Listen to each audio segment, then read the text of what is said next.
Bismillahirrahmanirrahim. Assalamualaikum warahmatullahi wabarakatuh. Alhamdulillahi wa kafa. Wassalatu wassalamu ala rasulillahil mustafa wa ala alihi wa sahbihi wa man wafa wa ba'd. Faya ahbaballahi wa ahbaba rasulihi sallallahu alaihi wasallam. Usi nafsi wa iyyakum bitaqwallahi faqad fazal muttaqun fala tamutunna illa wa antum muslimun. Faqala ta'ala ya ayyuhalladzina amanu taqullaha haqqa tuqatih wa la tamutunna illa wa antum muslimun. Saudara-saudariku dimanapun Anda berada, berjumpa kembali dalam kajian Aku Suka. Ayo kultum sejenak untuk berbuka, memasuki episode yang ke-6 di hari ke-6 Ramadan tahun 1442 Hijrah. Kita bermohon pada Allah Subhanahu wa taala tentunya semoga Allah berkenan menerima seluruh amal ibadah yang telah kita tunaikan, khususnya amal yang mengiringi siam kita dan qiyam kita di bulan Ramadan ini. Semoga seluruhnya diterima dengan penerimaan yang terbaik. Pun demikian, semoga seluruh doa-doa kita yang kita panjatkan dengan penuh kekhusyuan diterima dan dikabulkan oleh Allah Subhanahu wa taala, insyaallah. Amin ya rabbal alamin. Teman-teman sekalian, saat ini kita akan coba kembali lanjutkan bahasan kita seputar sifat salat Nabi sallallahu alaihi wasallam yang di pertemuan lalu di hari kelima telah kita sampai pada pembahasan sifat wudu Nabi sallallahu alaihi wasallam, dan ini menjadi penting untuk kita uraikan karena wudu ini menjadi syarat sah salat yang mengantarkan kita pada benarnya salat, yang mengantarkan kita pada penerimaan salat di hadapan Allah Subhanahu wa taala. Baik penegasan tentang wudu ini tercantum dalam Al-Qur'an pada firman Allah di Quran surah kelima Al-Maidah di ayat yang ke-6. Pun demikian pada hadis-hadis Nabi sallallahu alaihi wasallam, khususnya pada yang telah kita bahas pada kejadian Khalad bin Rafi Az-Zuraiqi dalam hadis riwayat Muslim nomor hadis 397, ataupun hadis riwayat Al-Imam Al-Bukhari nomor hadis 757 dari sahabat Abu Hurairah radhiyallahu taala anhu, saat Nabi menyampaikan, "Idza qumta ilas shalah fasbighil wudu." Jika Anda ingin menunaikan salat dengan sempurna, maka awali dengan menyempurnakan wudu terlebih dahulu. Nah, bagaimana cara kita menyempurnakan wudhu? Di pertemuan yang lalu telah coba kita uraikan dan sampai pada pembahasan membasuh wajah. Ya, ini masih nampak nih di pembahasan pertemuan yang lalu. Kita ingat-ingat sejenak ya, bahwa nanti cara berwudhu harus caranya sesuai dengan taharah. Ya, harus sesuai dengan taharah yang memadukan 3 unsur utama, yaitu al-husnu, an-nadhafah, wad-diyah. Kalau kita gabungkan ini, maka ini menjadi taharah. Bersih luarnya, suci dalamnya. Karena itu pembahasan tentang wudhu itu senantiasa dicantumkan oleh para ulama, termasuk para ulama hadis dalam kitab At-Taharah, seperti Al-Imam Muslim. Ini saya tuliskan kemarin ya, menyantumkan pembahasan di kitab beliau Sahih Muslim pada pembahasan kitab At-Taharah. Dan dalam kitab At-Taharah ini beliau menguraikan tentang bagaimana esensi wudhu yang kita tunaikan menjelang melaksanakan salat. Nah, wudhu dengan taharah ini termasuk nanti penegasan dari Allah Subhanahu wa taala di penghujung firman-Nya di surah Al-Maidah di ayat yang ke-6, di penghujung ayat yang ke-6. Allah menyampaikan, "Walakin yuridu liyutahhirakum."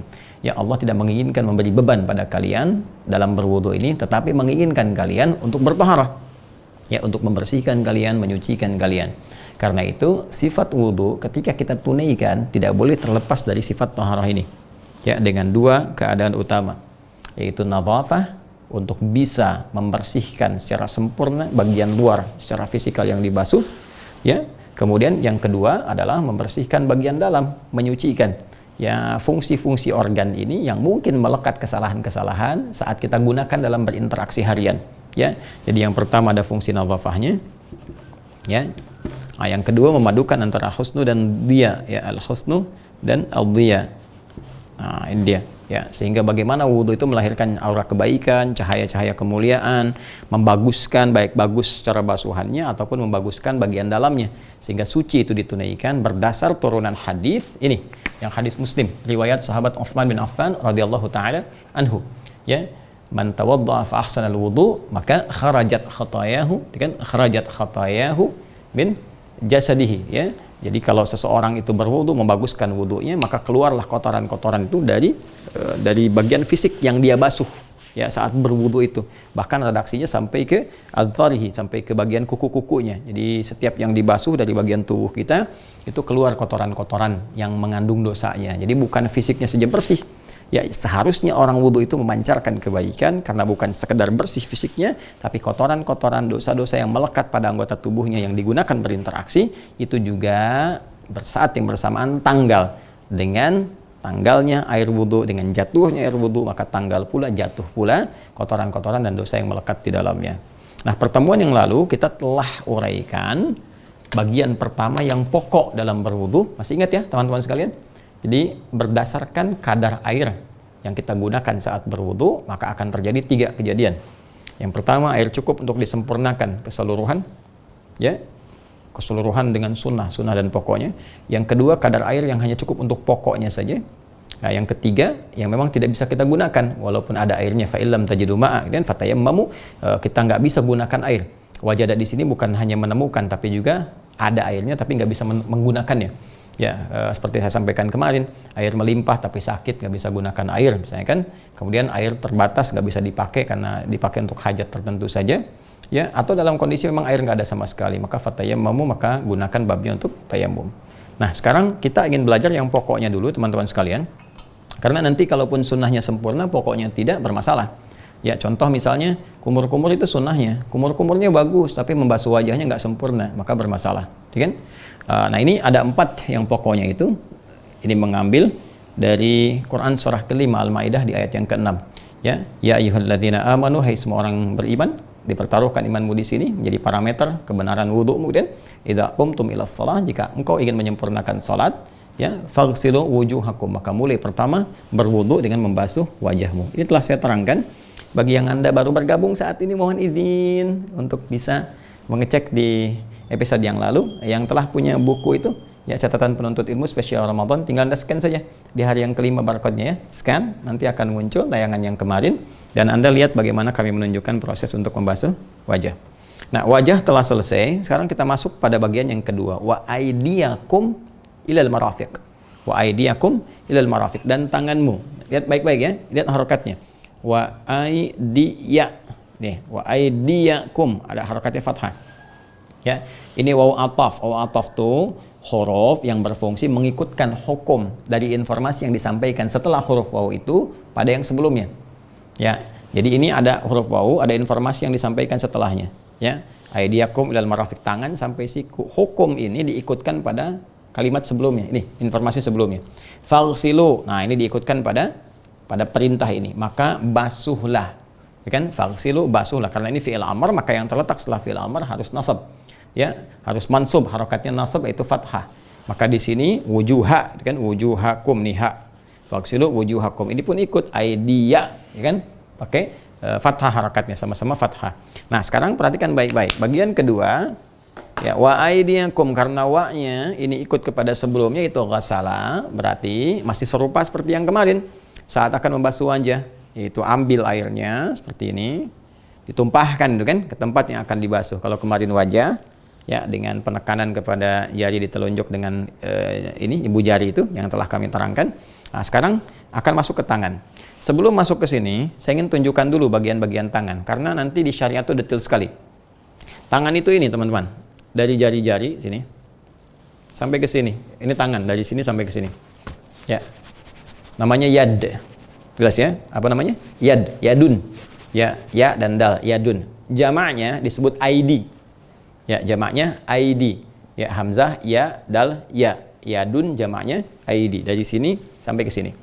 Paham ya? Nah, jadi di sini karena bentuknya untuk banyak, untuk orang-orang beriman, banyak kan nggak mungkin tangannya cuma satu untuk satu orang saja, tapi banyak. Maka di sini dijamakkan aidiyakum. Jelas ya? Ya-nya berharakat fathah. Ya, untuk menunjukkan nasab pada perintah sebelumnya. Nah, tangan itu dari sini sampai sini. Nah, ada bagian-bagian batasan di tangan yang penting kita ketahui. Contoh, ini jari-jari disebut asabi'. Asabi'. Ini kaffun.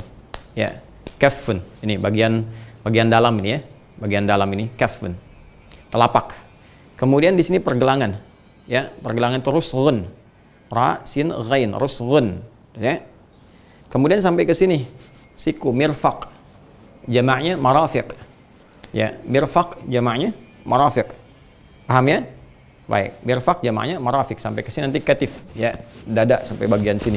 Ini sodrun, yang ini katif, ya, sampai ke pundak kita ini. Baik, sekarang lihat baik-baik teman-teman sekalian. Fokus baik-baik. Indahnya dalam syariat Islam, begitu detil dalam menuntun kita beribadah, yang menunjukkan ini bukan rekayasa manusia. Ini sudah pasti aturan yang di luar nilai-nilai kemanusiaan.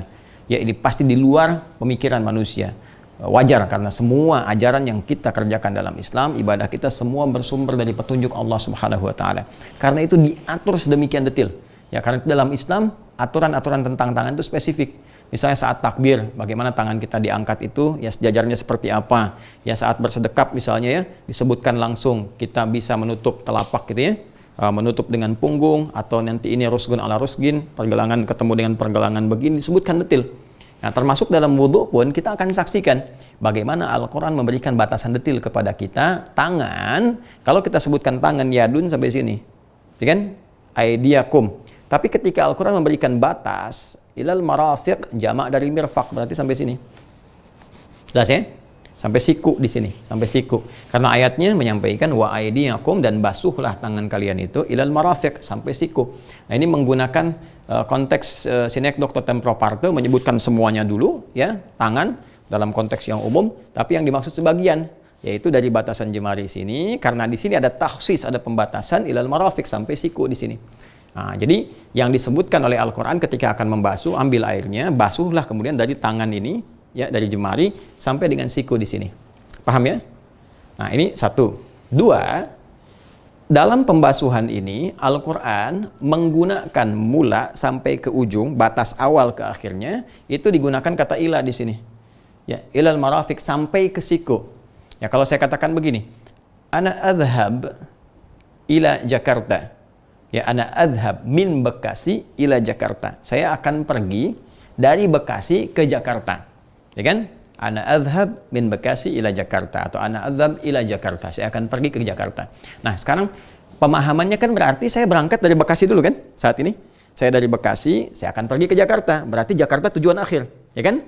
Karena saya berangkatnya dari Bekasi ke Jakarta, bukan ke Jakarta dulu lalu ke Bekasi. Tidak, tapi dari Bekasi ya ke Jakarta. Ini pun sama. Ya, ketika menggunakan kata ila, maka ini nihayatul ghayah, ini ujungnya. Nihayatul ghayah, ini ujungnya. Jadi dimulainya dari sini, teman-teman sekalian, dibasuhnya sampai ke siku.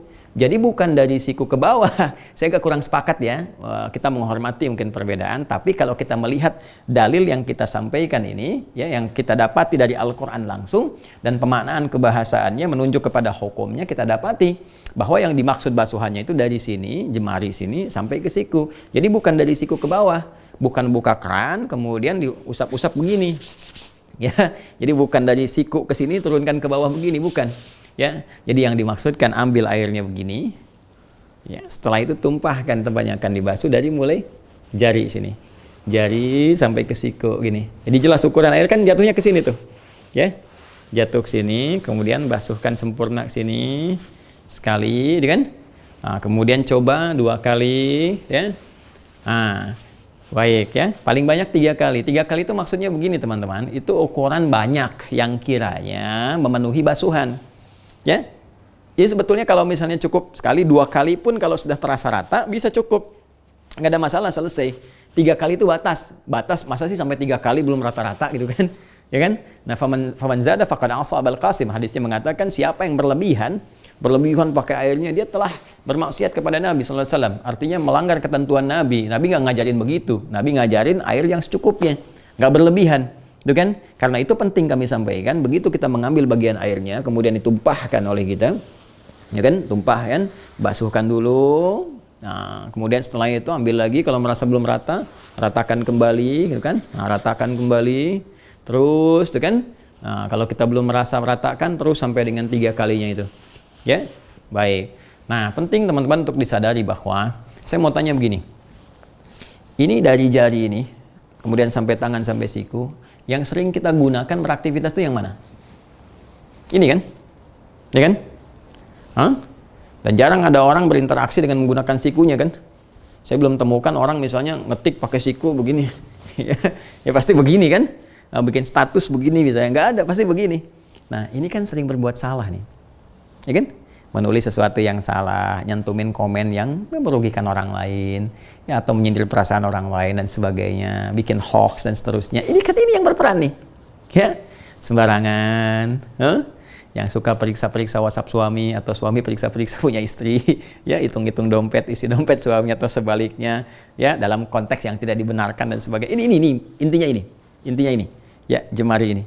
Sedangkan hadis mengatakan seorang yang berwudu itu kalau wudunya benar maka bersamaan dengan air wudu yang dibasuhkan dalam tempat wudunya pada anggota tubuhnya, maka bersamaan itu pula kotoran-kotoran yang melekat ya pada bagian fisik tempat wudu ini itu akan jatuh, baik kotoran luarnya fisikalnya ataupun dosa yang melekat di tempat yang dibasuh itu. Nah, wudu bersifat taharah. Ketika kita membasuh bukan sekedar kita hilangkan yang kotor nih secara fisikal, ada kotoran kan dan sebagainya, tapi saat yang bersamaan juga kita sadari salah apa nih sebelum wudu. Tangan ini pernah salah apa? Sebelum wudu rasakan. Ya karena itu dijadikan 5 kali dalam sehari untuk mengukur supaya kita bisa memperbaiki diri setiap pergantian suasana di setiap hari. Ya dari pagi ke siang kan, subuh ke zuhur, nggak ada orang luput dari kesalahan, ya kan? Kemudian zuhur ke asar, asar ke maghrib, maghrib ke isya, nggak ada orang luput dari salah. Kalau benar begini cara wudunya teman-teman sekalian, ini tangan pasti jadi tangan yang baik. Setiap saat, karena setiap kotoran yang melekat, salah yang melekat, zuhur ke asar punya salah nih. Kita bersihin, kita ingat-ingat, kita mohon ampun pada Allah, ya Allah. Mohon ampun ya Allah, jadikan tangan ini tangan yang baik, selalu menyentuh pada yang baik, terhindar dari maksiat pada yang jelek-jelek. Ini harusnya begini. Jadi mustahil ada tangan orang wudu itu bisa digerakkan pada hal-hal yang maksiat, mustahil. Tangan orang wudu itu mustahil dipakai korupsi. Ya, tangan orang wudu mustahil dipakai mencuri, mustahil digunakan untuk berbuat maksiat. Mustahil. Karena tangan taat itu mustahil akan mengerjakan maksiat di saat yang bersamaan. Ya, jadi ini bagian yang kedua, wa aydiyakum ilal marafiq, tangan sampai dengan siku. Jelas ya? Kemudian yang ketiga, teman-teman sekalian, masuk ke sini, wamsahu bi ru'usikum. Nah, ini menarik sekali. Jadi setelah di sini faghsilu kan dari kata ghasala. Nah, ke sini wamsahu dari kata masaha. Ya, masaha nih. Nah, sudah beda ya. Nah, terus di sini ru'us, pakai ba lagi, bi ru'usikum. Nah, harakatnya di kasrah i tuh. Yang ini a, faghsilu wujuhakum wa aydiyakum, yang ini kasrah i. Nah, hati-hati, perbedaan harakat bisa melahirkan perbedaan makna. Ya, jadi tidak serupa nanti. Apalagi di sini kata perintahnya berubah dari ghasala, ya, ghasala yaghsilu faghsilu jadi masaha, yamsahu, wamsahu redaksinya. Masaha itu mengusap. Ya, mengusap, mengurap itu masaha, masaha yamsahu. Ya, asalnya mengusap untuk menghilangkan sesuatu. Ya, mengusap untuk menghilangkan sesuatu. Ya, jadi kalau kita ingin menghusap, menghilangkan sesuatu atau mengurap sesuatu sehingga hilang apa yang kita inginkan dengan urapan atau dengan usapan itu disebut dengan masaha. Ya, emsah sabara. Tolong ini hapus ya papan tulis. Maka kita hapus, diusap begini kan pakai penghapus. Nah, sehingga apa yang akan dihapus itu hilang. Ya, jelas ya? Nah, masaha yang melekat sifat usapannya disebut masih. Nabi Isa alaihissalam ya mendapatkan gelar dari Allah di antara mukjizatnya al-masih. Ya, idz qalatil malaikatu ya Maryamu innallaha yubashshiruki bi kalimatin minhu ismuhul masihu Isa bin Maryam. Ya, ketika malaikat menyampaikan kepada Sayyidah Maryam alaihissalam, Allah memberi kabar gembira, engkau akan punya anak, gitu kan? Nanti mukjizat di antara mukjizatnya al-masih, yaitu punya mukjizat dari usapan tangannya, urapannya. Ya, di antaranya pada masa itu keadaannya banyak orang merasa unggul ya di bidang medis, di bidang kesehatan, khususnya di bidang kedokteran.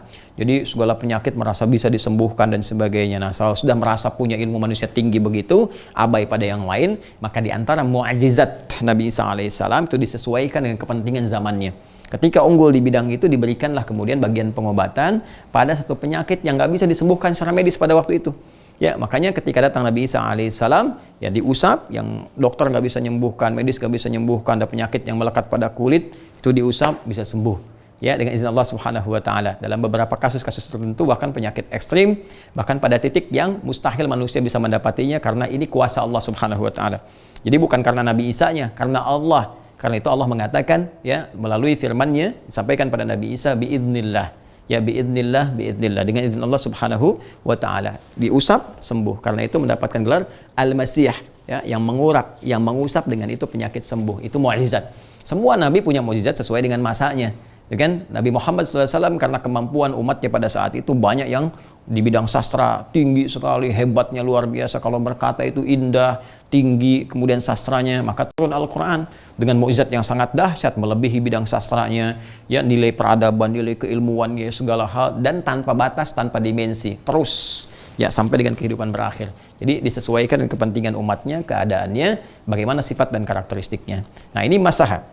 Ini singkatnya itu masah itu menghapus, mengusap, ya. Nah, di sini ketika pindah pada bagian yang ketiga, yang tadinya ghasala, ya, membasuh, ngambil air, tuangkan wajah, ngambil air, tuangkan tangan dari jemari sampai dengan siku. Maka yang ketiga ini berubah, mengusap.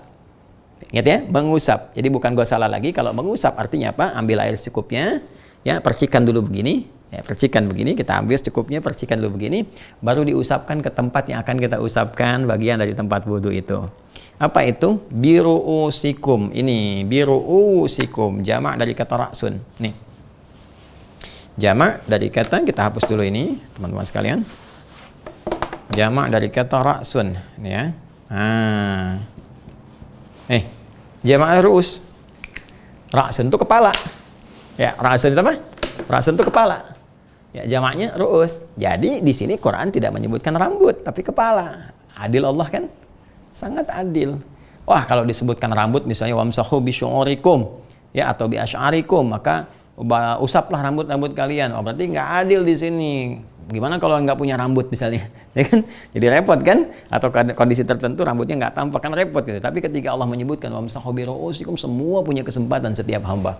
Ya, mengusap kepalanya. Jadi di sini penting saya tekankan, karena kepala yang dimaksudkan di sini, maka tidak sah kalau ada seseorang yang berwudu, wah, saking pengen cepet-cepetnya gitu kan, apalagi sebagian orang yang saking nggak pengen acak-acakannya rambut yang telah disisir, dia hanya sedikit saja menyentuhkan kepada rambutnya. Ya, kadang-kadang ada yang bahkan jambulnya pun, ya, wah, itu jambul 3 dimensi misalnya, jambul Samudra Hindia, nggak pengen robah lagi, maka ketika dia berwudu, ya cuman ini aja sedikit, takut selesai, dan nah, itu tidak sah. Ya, kalau wudunya tidak sah, sholatnya bermasalah. Ya, nah ini bisa diketahui pasti sholatnya bermasalah. Karena itu yang dibenarkan adalah mengusap bagian kepalanya. Nah, ini menarik teman-teman sekalian, perhatikan baik-baik ya.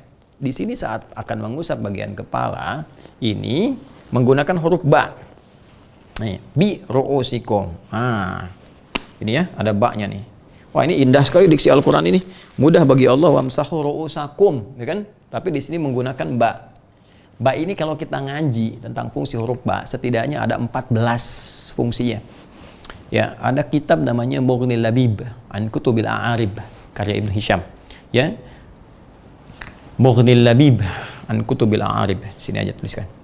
Mughnil Labib. Silahkan boleh dicari nanti ya kitabnya, Mughnil Labib an Kutubil A'arib. Nah, itu bagus sekali menyampaikan dan menjabarkan kepada kita di antaranya tentang makna huruf-huruf, ya, dari a, ba, ta, fa, terus sampai dengan ya. Nah, ba itu huruf makna. Jadi ada huruf mabna, ada huruf makna, ya. Huruf mabna itu huruf yang menyusun kata saja, kalau makna yang punya arti. Nah, ini ba ini itu setidaknya di bahasa Arab, ya, huruf makna, harful maknanya itu punya 14 makna. Ya, ada ba lil ilsaq. Ada ba lil musahabah misalnya. Ya, ilsaq itu yang menyertai, ya, ada ba yang musahabah itu mendampingi, ada untuk ghayah, untuk tujuan, semacam bismillahirrahmanirrahim.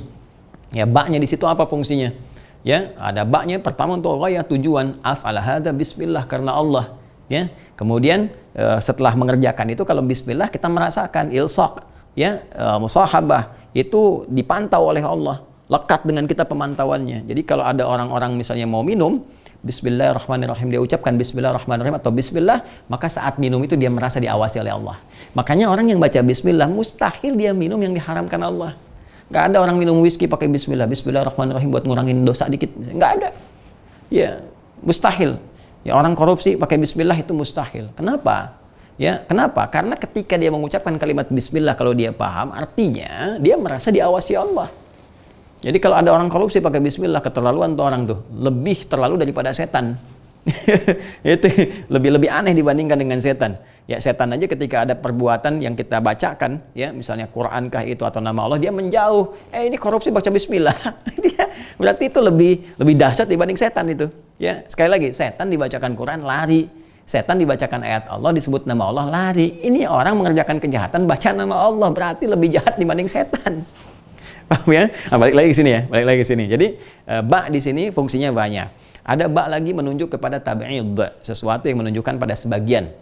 Nah, sebagian pun dibagi lagi.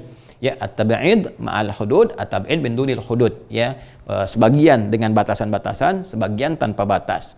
Ada lagi nanti istighraq. Istighraq itu keseluruhan, luas seperti alif lam istighraq. Nah, apa hikmahnya di sini membasuh kepala menggunakan ba? Allahu Akbar. Dan Allah yang Maha mengetahui, Maha Rahman tentang keadaan hambanya.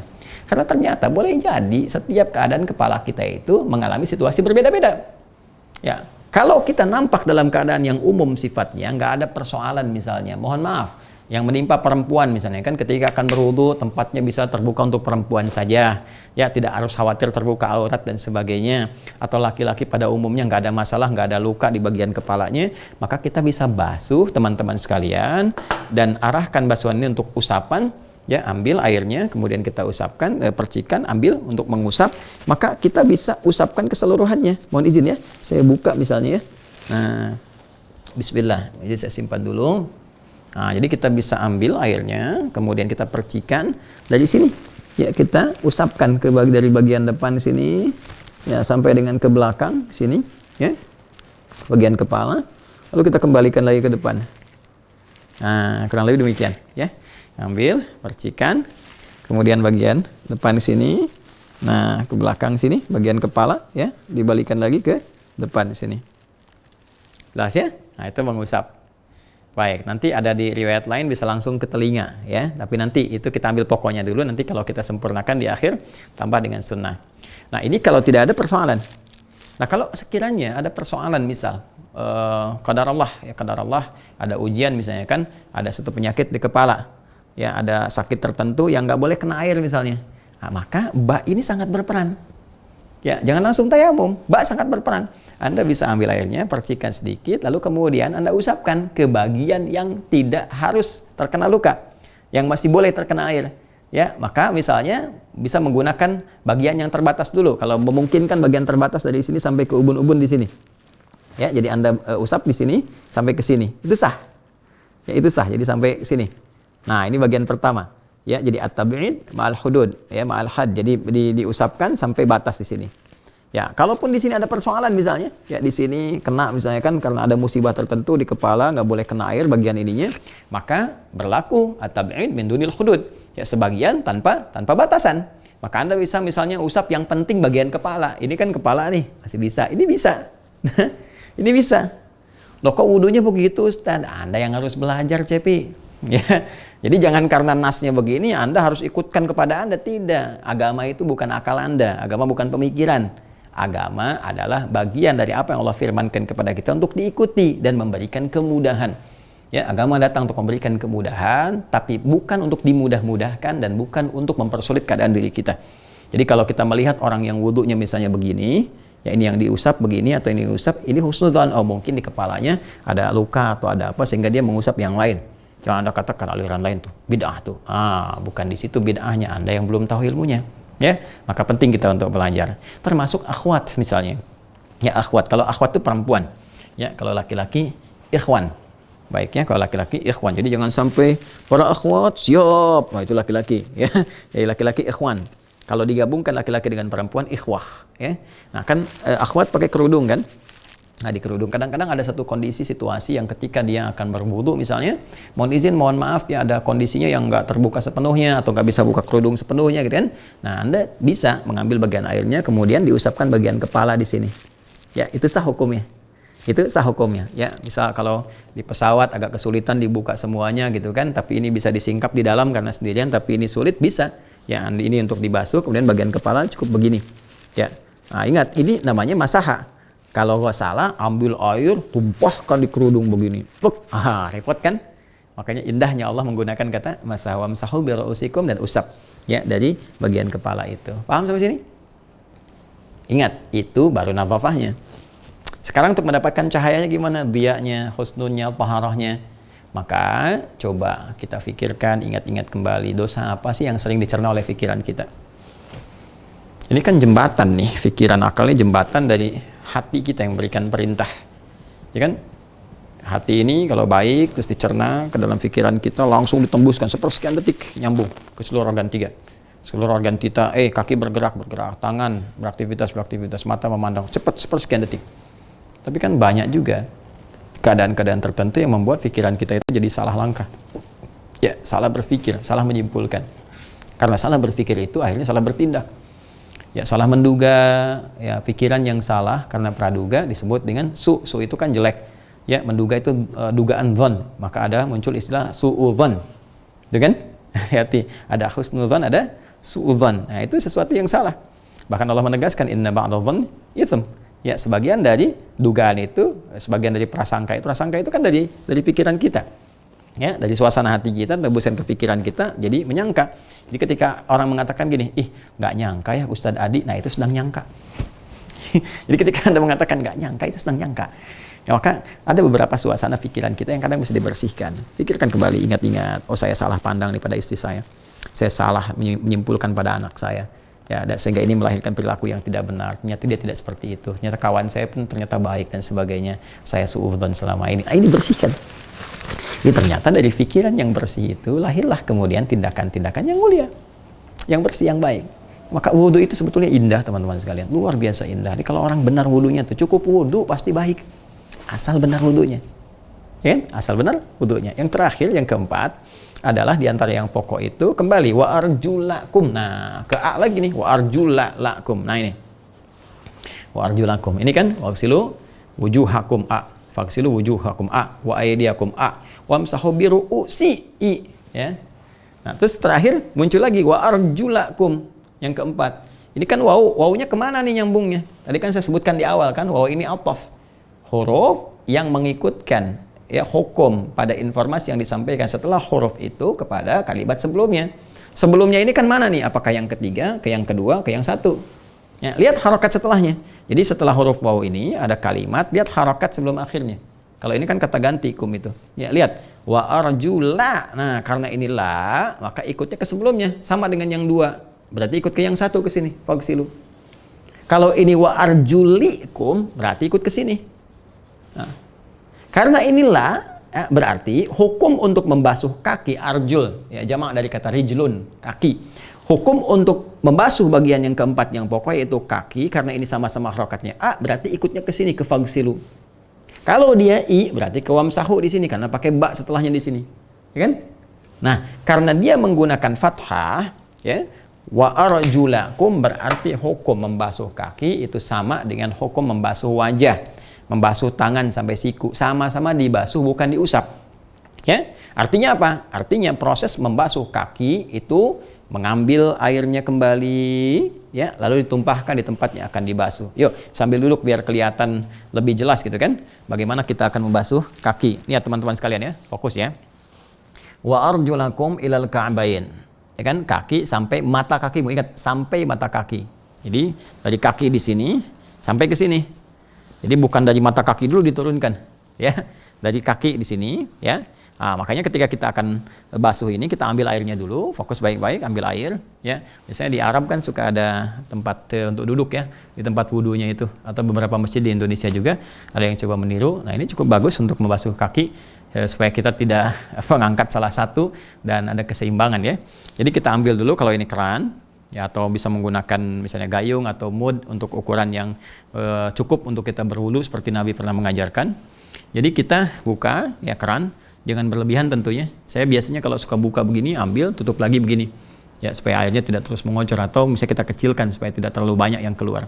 Ambil begini, tumpahkan di tempat yang akan dibasuh. Ya, pertama kalau kita mau bagi tiga dulu, bagi tiga ya, bagian ini dulu, jemari untuk di sini. Ya, kemudian kita bagian ratakan ke sini sampai sini. Yang terakhir baru kita ratakan keseluruhan.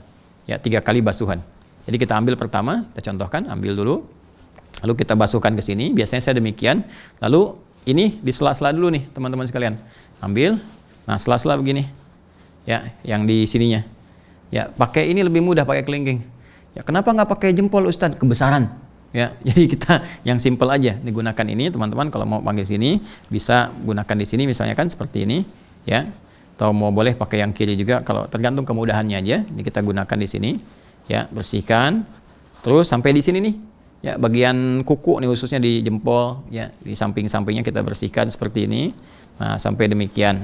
Bagian ini yang pertama, ya. Nah sehingga ini bersih ini juga sama. Awas ini ada persoalan nih di kotoran yang menyekat ya di bagian kuku ini. Ini banyak disoal. Ya, terutama juga Nabi SAW pernah menyinggungnya, ada orang yang banyak punya persoalan di alam kuburnya karena persoalan kotor saat menghadap Allah. Ya, maka ada yang mendapatkan hukuman bahkan karena menyengaja demikian. Ya, sama aja Anda beginilah, Anda datang ke tempat pimpinan dengan alas kaki yang kotor. Ya, Anda pakai sendal kotor, ada apa namanya? Ada tanahnya misalnya, atau bahasa Spanyol itu apa, letak ya. Itu jadi ada apa namanya itu, admin John apa John ya, jadi tanah basah gitu ya, tanah basah yang seperti itulah gitu ya. Jadi Anda datang kan tuh nempel tuh di karpet tuh ya, nempel di karpet itu ke bawah kan nggak enak kelihatannya. Nah ini Anda kan sholat buka sepatu, buka alas, terus ininya kotor ya, sama aja bawa kotoran. Terus Anda tahu itu nggak Anda bersihkan, bermasalah ya. Maka basuh dulu ini, nah, terus ya seperti ini diselai. Nah kemudian bersihkan seperti ini. Satu, ambil lagi airnya. Nah, bagian yang kedua ratakan ke sini. Ratakan ke sini, bagian ujung sampai kedua mata kaki di sini. Ya, dua mata kaki ini satu, ini dua ya. Sini. Nah, kalau kita menduga belum rata, ambil yang ketiga. Ya, ambil yang ketiga, ambil lagi, ratakan keseluruhannya 3 kali. Nah, ini satu selesai. Kemudian baru pindah ke yang sebelah kirinya. Nah, ini teman-teman sekalian, penting untuk diketahui. Ingat baik-baik ya. Ingat baik-baik. Bahwa sifat yang tadi itu taharah harus ada. Jadi bukan sekedar bersih kotoran di luarnya, kita harus merasakan nih kaki dipakai langkah kemana aja. Ya melangkah kemana saja. Ingat-ingat tuh, ada yang mungkin sebelum kita wudhu ada sesuatu yang salah, langkah yang keliru, gitu kan? Nah itu kita minta kepada Allah supaya kaki kita dibimbing. Ya kita bertobat, mohon kepada Allah supaya kaki ini diperbaiki langkahnya, jatuh kotoran-kotorannya, kan? Kharajat khotoyahu, jadi keluar kotoran-kotoran dan dosa-dosanya, sehingga diampuni. Kalau ini wajahnya bersih, kemudian tidak mengandung dosa lagi, tangannya bersih, nggak mengandung dosa, sampai kepala pikiran bersih, kaki bersih. Demi Allah saya katakan, jadi orang baik. Jadi orang baik, dan kita rindu kebaikan-kebaikan itu. Ya orang yang tinggi kedudukan, banyak harta itu udah banyak ya. Udah banyak, yang pintar-pintar banyak. Kita kekurangan orang baik saat ini, kekurangan orang baik. Ya banyak orang pintar, tapi karena nggak baik, maka kepintarannya digunakan pada yang tidak baik. Itu yang kita sesalkan. Maka kita harus ya bergerak lebih jauh lagi, jangan berhenti di penyesalan, tapi kita memperbaiki keadaan diri kita dan mendoakan orang lain supaya lebih baik. Ya. Nah ini yang pokok. Nah kalau kira-kira airnya lebih banyak kita dapati dan sempurna kita bisa lakukan, maka mulai dengan yang sunnah-sunnahnya kita kerjakan dulu. Ya. Boleh tentunya dengan berniat kita kan, kemudian bismillahirrahmanirrahim kita akan memulai. Nah ini dari mulai kita menyela-nyela dulu ya bagian-bagian jemari ya untuk bersiap-siap sehingga ini sebelum digunakan untuk menyentuh lagi sudah bersih. Ya itu orang Islam tuh pasti bersih lah, nggak mungkin kotor dan sebagainya. Jorok itu nggak mungkin. 5 kali dalam sehari Anda bayangkan membersihkan tangan, udah cukup, ini sangat bersih gitu kan. Nah jadi ini dibersihkan dengan baik teman-teman sekalian. Setelah itu baru kemudian memulai untuk berkumur-kumur tamadmat sambil istinsyak. Ya tamadmat sambil istinsyak. Ya ini nanti tapi yang wajar ya kalau sedang puasa kondisi saat ini yang wajar.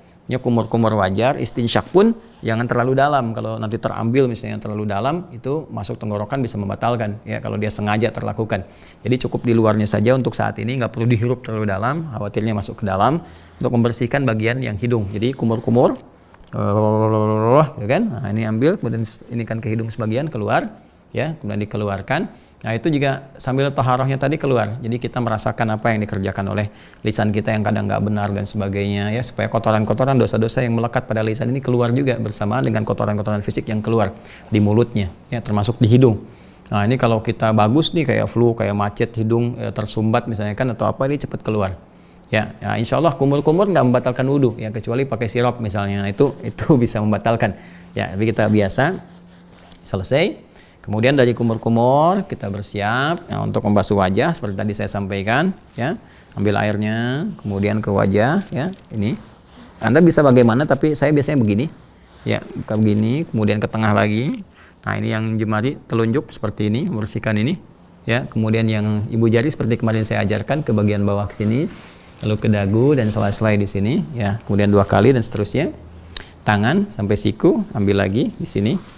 Ke sini, kembalikan ke sini, ya bersihkan kembali, terus ya, sampai 3 kali maksimal, kemudian pindah ke yang kirinya. Ya, jadi kalau saya lebih memilih 3 bergantian, sekali sini, sekali sini, tidak. Ini sempurnakan dulu, baru kemudian yang kiri. Dan kepala ya diusap, ini ambil percikan, kepalakan seperti ini, ya kan? Nah, ini bisa langsung ke telinga begini. Ya, langsung ke telinga. Jadi di telinga ini ada 2 jari ya. Yang ini, yang telunjuk, ini bagian dalam, mengusap bagian dalam sini, ya. Sedangkan yang ini, yang jempol, ibu jari, itu bagian luar, ke belakang begini. Ya, ke belakang begini. Jadi kita ambil percikan, kemudian ke sini diusap, balikan ke sini, kemudian ke telinga ke sini. Ya, jelas ya. Nah, begini. Nah, ini sambil dibersihkan seperti ini. Jelas ya. Nah, bisa juga begini misalnya, ambil percikan sini, balikin. Nah, terus kita ambil lagi untuk telinga misalnya. Boleh. Ya, boleh. Jadi boleh langsung bersamaan atau dipisahkan. Nah, setelah itu baru kemudian kaki seperti yang tadi telah saya sampaikan, kaki kanan, kaki kiri. Nah, itu dilakukan dengan tertib, dengan sempurna. Selesai, baru kita berdoa kepada Allah Subhanahu wa taala. Ya, masih ingat kan doanya?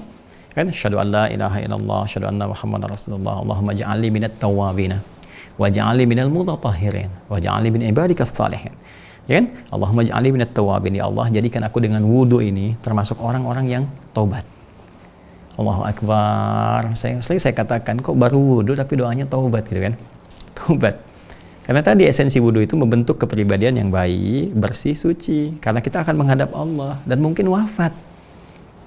Ya, tiada yang paling indah kecuali saat menghadap Allah dalam keadaan sudah taubat. Sudah bersih, sudah suci, sudah baik gitu kan. Dan itu ketika dipanggil dalam sholat kan, ya, wa annahum ilaihi raji'un, dan mereka akan menghadap Allah, mungkin itu adalah penghadapan yang terakhir kepada Allah, dalam arti dia akan menghadap untuk selamanya. Bisa terjadi. Ya kan? Kemudian waj'alni minal mutatahhirin, termasuk golongan orang-orang yang berusaha menyucikan diri. Itu taharah tadi yang saya sampaikan. Ya, ma yuridullahu liyaj'ala 'alaikum min haraj walakin yuridu liyutahhirakum. Di Al-Maidah lihat penutupnya. Ya, wa yutimma ni'matahu 'alaikum la'allakum tashkurun. Tidaklah Allah menginginkan lewat wudu ini untuk membebani kalian, tapi untuk menyucikan kalian. Allah tahara yutahhiru, menyucikan. Kalau kita berusaha supaya Allah menyucikan kita, tambahkan ta di depan kata taharahnya. Jadi tatahhara yatatahharu.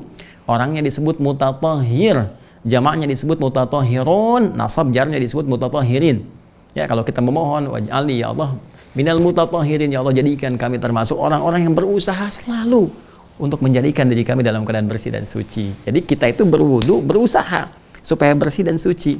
Kan? Waj'alni min ibadikas salihin. Kalau sudah taubat, sudah bersih, sudah suci, kita minta kepada Allah dijaga supaya tetap baik dan Allah ridhoi. Baik yang Allah ridhoi disebut dengan saleh. Jadi itu berurutan tiga-tiganya. Minta kita taubat dulu, ya, itu untuk takhalli. Takhalli itu membersihkan segala yang kotor-kotor dalam diri kita, baik luar ataupun dalam. Kemudian tahalli, tahalli itu menghiasi diri kita dengan hal-hal yang baik, ya, taharah tadi. Kemudian tajalli, menampakkan segala yang baik itu dalam perilaku kita. Maka 3 tadi, Allahumma ja'alni minat tawwabin, ya, takhalli, waj'alni minal mutatahhirin, ya, tahalli, waj'alni min ibadika salihin, ya, itu tajalli. Jadi setelah orang itu berwudu dengan baik, maka nampak kesolehan ditampakkan dalam kehidupan. Lisan bicara soleh, mata memandang soleh, gitu kan. Kemudian tangan bergerak, kaki bergerak pada yang soleh-soleh. Itu harusnya demikian. Jangan kalah sama Suneo yang udah jadi soleh gitu. Ya, jadi saya berharap mudah-mudahan materi ini menjadi baik untuk disampaikan sebelum kita menunaikan sholat. Jadi kalau orang mau sholat dengan pembawaan begini, ya dia sholat sebagai orang soleh. Kalau sholat sebagai orang soleh, maka akan mempercepat kesolehan dia setelah menunaikan sholat, atau bahkan saat pulang kepada Allah dalam keadaan meninggal, bahkan dalam sholat dalam keadaan yang soleh. Nah, saya kira itu yang penting untuk kita pahami. Persoalan terbesarnya Ustadz, kalau kemudian saya telah wudhu ini, atau saya akan wudhu misalnya, tapi kondisinya ada keterbatasan, khususnya air, ya, sehingga saya nggak bisa ngakses air, nggak bisa nuangkan. Nih, bagaimana ini kotoran masih bisa jatuh nggak gitu kan? Seperti apa gini caranya kalau saya kemudian akan wudhu, tapi saat yang bersamaan air nggak bisa ditemukan, atau saya sakit, airnya ada, nggak bisa menggunakan air. Maka apa yang harus dilakukan? Ya kan? Nah, ini insya Allah akan jadi pembahasan di pertemuan yang selanjutnya pada edisi Aku Suka yang ke-7 insya Allah. Baik teman-teman sekalian, kita cukupkan sampai di sini. Mudah-mudahan Allah memberikan kekuatan kepada kita untuk memahami dengan baik, mengamalkan dengan sempurna, dan mendapatkan esensi setelah hikmahnya. Bagi Anda yang baru bergabung dan kemudian mungkin tertinggal dalam pembahasan, gampang sekali. Kalau sulit begini, Anda yang sudah punya buku itu, buku catatan penuntut ilmu spesial Ramadan, tinggal dicek spesial aku suka. Jadi nanti ada barcode di situ. Edisi pertama, kedua, ketiga, keempat. Kalau tertinggal tinggal scan aja. Ya, scan muncul, Anda tinggal lihat di situ daripada nyari-nyari lama, gitu kan? Nanti nyambung ke pembahasan yang sekarang. Dan insya Allah nanti tanggal 23 saya tanya kepada adminnya, tanggal 23 ya. 23 itu berapa Ramadan teman-teman sekalian? Berarti berapa Ramadan? Kurangin 6 berapa? Kurangin 17 kurangin 6, 11 Ramadan. 11 Ramadan ya, karena tanggal 29 April saya ingat teman-teman yang di Toronto harus pelunasan masjid, tolong dibantu ya teman-teman sekalian, itu harus pelunasan masjid tanggal 17 Ramadan, 29 April ya, berarti 23 tanggal 11 ya, jadi 11 Ramadan insya Allah kami akan launchingkan juga satu sistem pembelajaran yang terkhususkan, dan nanti teman-teman yang sudah dapat buku itu bisa dijadikan sebagai akses ya untuk bisa mendaftar. Loginnya nanti lewat situ, teman-teman scan, dapat formulir, tinggal diisi, nanti akan bergabung dalam sistem pembelajaran melanjutkan Ramadan, dan insya Allah pasca Ramadan akan dilanjutkan, nanti kami akan infokan kemudian. Khususnya dalam pembahasan ini semoga dipahami, dimaknai dengan baik, bisa diamalkan. Mohon maaf apabila ada kekurangan. Semoga Allah memuliakan kita semua. Semua benar dari Allah dan Rasulnya. Kalau salah dari saya pribadi mohon dimaafkan. Semoga bisa dikoreksi dan diamalkan yang terbaik yang bisa kita dapati. Allahumma taqabbal minna innaka antas sami'un alim wa tub 'alaina innaka antat tawwabur rahim. Rabbana atina fid dunya hasanah wa fil akhirati hasanah wa qina adzabannar. Allahumma ij'alna ya Allah minat tawwabin waj'alna ya Allah minal mutatahhirin waj'alna min ibadikas salihin. Wa sallallahu ala sayyidina Muhammad wa ala alihi wa sahbihi ajma'in wa akhiru da'wana subhanakallahumma bihamdika nashhadu an la ilaha illa anta nastaghfiruka wa natubu ilaik walhamdulillahi rabbil alamin. Assalamualaikum warahmatullahi wabarakatuh.